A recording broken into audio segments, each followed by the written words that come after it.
ये देखिए, ये बैटरी कनेक्टर है। हाँ। ये इसका ग्राउंडिंग है, एक तरफ पॉजिटिव होता है। अब यहाँ देखिए, इसका अगर हम ग्राउंड के साथ ग्राउंड करेंगे तो ये क्या होगा, शॉर्ट दिखाएगा, यानी कि इसका फ्लो यहाँ तक है, ग्राउंड टू ग्राउंड फ्लो है। ठीक है, ओके। पॉजिटिव ये हो गया। अब पॉजिटिव में वैल्यू, इसका जो वैल्यू होता है वो 400 से प्लस होना चाहिए, पॉजिटिव वैल्यू। यहाँ देखिए कितना है, हाँ 400 से प्लस ही है।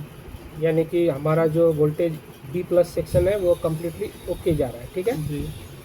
अब ये सर्किट बी प्लस जो है, ये आपका, अगर हम इसको फिर करंट मतलब स्लो फ्लो के हिसाब से देखेंगे तो ये पॉजिटिव एंड यहाँ एक फ्यूज पे गया है। ठीक है, एक एंड फ्यूज जो है दोनों तरफ से कनेक्टेड होना चाहिए, मतलब ओपन नहीं होना चाहिए, शॉर्ट होना चाहिए। ठीक है, मतलब एक दूसरे से जाना चाहिए, इधर से करंट इधर भी जाना चाहिए। ठीक है, तो यह जा रहा है। अब रहा बात, ये पॉजिटिव एंड में जो करंट आएगा वो बैटरी को चार्ज करने के लिए आएगा। तो आएगा ये इंडक्टर यानी कि कॉइल से, और ये दो मॉसफेट इसको ट्रिगर करेगा। यहाँ कॉइल पे आपका एसी सप्लाई, यहाँ पर सप्लाई पावर आएगा। ये पल्स यहाँ से, इधर से आपका पल्स निकलेगा। ठीक है, एक इंच से आपका डीसी, एक इंच से एसी। ठीक है, तो यहाँ से यहाँ कंप्लीट ओके है। अब इसका वैल्यू देखना है तो इसका ही वैल्यू आपको कितना है, यहाँ से यहाँ, तो ये पॉजिटिव है तो हमको वैल्यू देखना है, तो ग्राउंड के साथ कनेक्टिविटी देखना होगा 50। ठीक है, अब ये यहाँ पर जो इंडक्टर लगा हुआ है, ये 3, ये पावर इंडक्टर है बी प्लस लाइन का, तो इसका कनेक्टिविटी बैटरी के पॉजिटिव सेंस से एकदम बराबर होना चाहिए, यानी कि फ्लो होना चाहिए। यहाँ देखिए, यहाँ भी फ्लो है, यहाँ भी जा रहा है और यहाँ भी जा रहा है। ठीक है ठीक।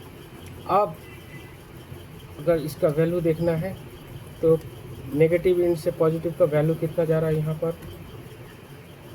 400। एक मिनट, 480 79 है। यही वैल्यू यहाँ भी है, थोड़ा सा कम। ठीक है।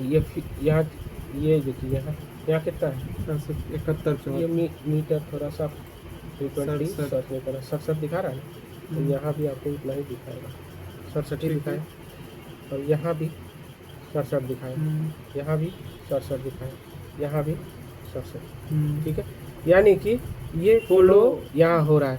ठीक है, दोनों इंड से ये जो इंडक्टर है ये 0 होना चाहिए, 0 है। ये दोनों इंड से 0 होना चाहिए, 0 है। ये दोनों इंड से 0 होना चाहिए, 0। माने इसका जो फ्लो है दोनों बराबर है। ठीक है, फ्लो तो अब रहा बात इंडक्टर का जो साइज के ऊपर और उसका कैपेसिटी, तो एक बार हम जो है ड्राइंग से मैच करके, हमारा B3 प्लस पॉजिटिव लाइन से था, न कि अदर लाइन से। ठीक है, हालांकि इसका कनेक्टिविटी ये जो है ये पूरे बोर्ड में जाता है। हाँ, तो हो सकता है कि मे बी फ्लक्चुएट जो कंपोनेंट, अब ये तो सीपीयू को भी जा रहा है, रैम को भी जा रहा है, पावर को भी जा रहा है, जीपीयू को भी जा रहा है, सब जगह ही जा रहा है ना इसका ये वोल्टेज। ठीक है, तो ये इसमें हमारे लैपटॉप में क्या हो रहा है कि आपका जीपीयू डिफ्लेक्शन जा रहा है ना। हाँ, वो तो अब ये जब शॉर्ट हुआ है तो माइट भी आपका जीपीयू में इफेक्ट पड़ा हो। अब कितना पड़ा नहीं पड़ा वो तो नहीं बता सकते, क्योंकि अभी इसका तो वो तो परफॉर्मेंस के हिसाब से आप चेक कर ही लिए हैं। रहा बात कंपोनेंट का, तो कंपोनेंट का वैल्यू जीपीयू चेक हो सकता है सही है कि गलत। देखिए जीपीयू का जो है ना, फ्लो वगैरह जो भी चेक कर रहे हैं, जीपीयू का भी हम लोग यहाँ से वैल्यू चेक करते हैं, लगभग ये 0 के आसपास होता है। ठीक है, तो मीटर से चेक करना मुमकिन नहीं है इसका। ऐसे मीटर से दिखाएगा तो ये ग्राउंड के साथ शॉर्ट दिखाएगा, शॉर्ट ही दिखाएगा ना। 0 है तो यानी कि फुल्ली शॉर्ट है। अच्छा, ऐसे अगर हम टेक्निकल वे में बोलेंगे तो 0 मतलब GPU short, GPU full short बोलेंगे। लेकिन होता क्या है कि जीपीयू इतना ग्राउंडेड रहता है, काम करता है, होता है, इसका मिली ओम्स में रहता है। ये ओम्स में भी नहीं रहता है, ये मिली ओम्स में रहता है। इसका वैल्यू जो है एकदम मिली ओम्स, देखिए यहाँ पर 0.12 मिली ओम्स में। ठीक है, लेकिन ऑन द एवरेज अगर दूसरे बोर्ड का देखेंगे ना तो हर बोर्ड पे अलग होता है। जीपीयू 0.5 में भी काम करता है, 0.1 में भी, 0.0 में भी काम करता है।